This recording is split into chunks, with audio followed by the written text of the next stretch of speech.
আর এখানে উপস্থিত আছে দেশ বাঁচাও মানুষ বাঁচাও আন্দোলনের সভাপতি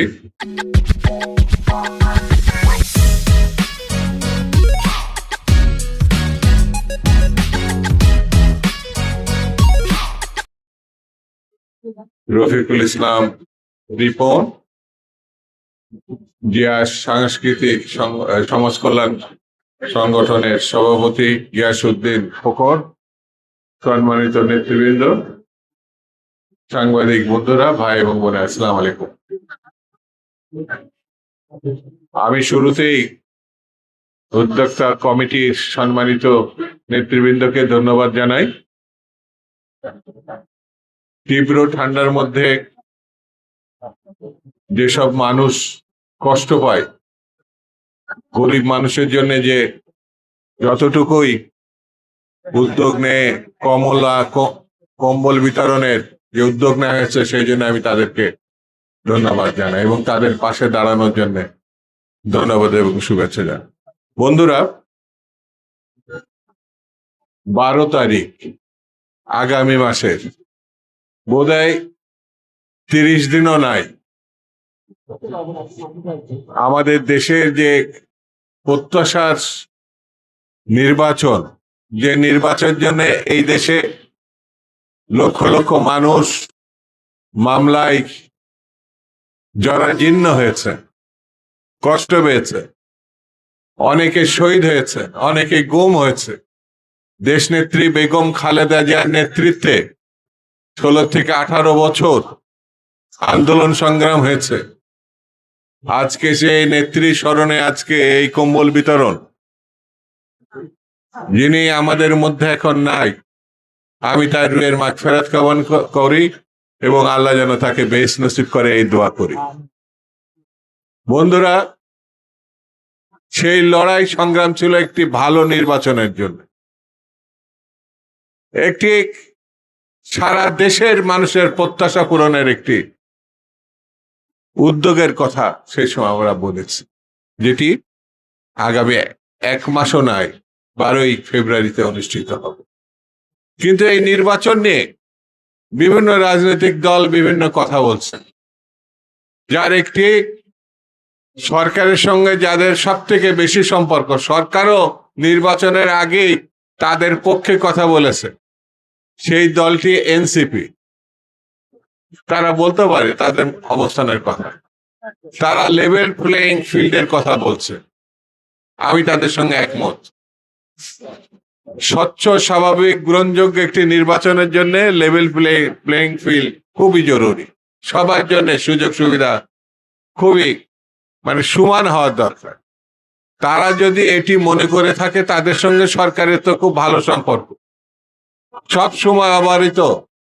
তারা তো সরকারের এই ত্রুটির কথা সরকারের সঙ্গে গিয়ে আলোচনা করে এটা মীমাংসা করতে হবে। যদি মীমাংসা করা সম্ভব না হয় অথবা উদ্যোগ না হয়, তাহলে কি মানুষ ধরে নেবে যে এটি বাদ কি বাদ, শুধু কথা বলার জন্য এই কথা বলা? তবে একটি কথা আমি ডক্টর ইউনূস সাহেবকে বলি, আপনি সেই জায়গায় বসে আছেন যেই জায়গাটি সারা দেশ, সারা বিশ্ব সেই জায়গাটার দিকে তাকিয়ে আছে, যেটা হাসিনা, যিনি মানুষ খুন করেছেন কিন্তু ভালো নির্বাচন দিতে পারেনি, যিনি গায়ের জোরে 10 টার্ম ক্ষমতায় থেকেছেন কিন্তু গ্রহণযোগ্য একটা নির্বাচন দিতে পারেন, যেই মহিলা গণহত্যার নেতৃত্ব দিয়েছে, সেই মহিলা কিন্তু বাংলাদেশের আর মানুষের আরাধ্য নির্বাচন দিতে পারে না। সেই নির্বাচনের দায় বর্তমান সরকারের উপরে এসে বর্তিয়েছে। এই সরকারকে বসে থাকতে হবে। এই নির্বাচনে যদি কোনো রকম ব্যত্যয় ঘটে, তাহলে দেশের গণতন্ত্র প্রতিষ্ঠার যে স্বপ্ন, সেটা বিঘ্নিত হবে। দেশের স্বাধীনতা, সার্বভৌমত্ব বিঘ্নিত হবে। যেমন পার্শ্ববর্তী একটা দেশ বসেই আছে যেন আমরা ভালো একটি নির্বাচন করে গণতন্ত্রে উত্তরণ ঘটাতে না পারি। সেই জন্য আমাদেরকে সজাগ, সতর্ক থাকতে হবে। বন্ধুরা, বাংলাদেশের কৃষক শ্রমিক খেটে খাওয়া মানুষ বড় কষ্টে আছে। প্রতিদিনই জিনিসপত্র দাম বেড়ে যাচ্ছে, প্রতিদিনই তারা মানসিক যন্ত্রণা না, সংসার টেনে নিয়ে সামনে এগোনো খুব কষ্টকর হয়ে গেছে।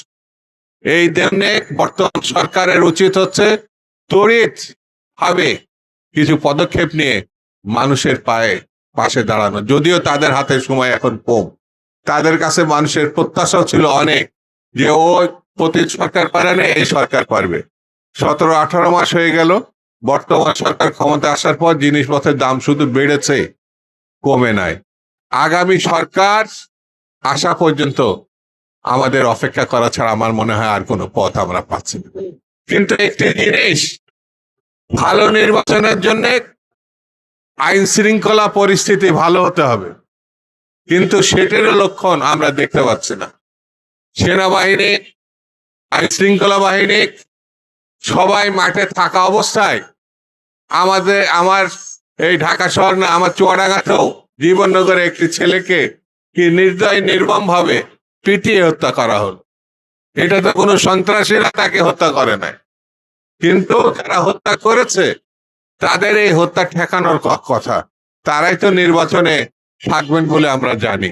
সেই জন্য বন্ধুরা, আমাদের যেমন সতর্ক হতে হবে, যারা আইন শৃঙ্খলা পুনরুদ্ধার এবং স্বাভাবিক করার জন্য আছেন, তাদেরও যারা নেতৃত্ব পর্যায়ে আছেন, তাদেরকেও সতর্ক এবং সাবধান হতে হবে।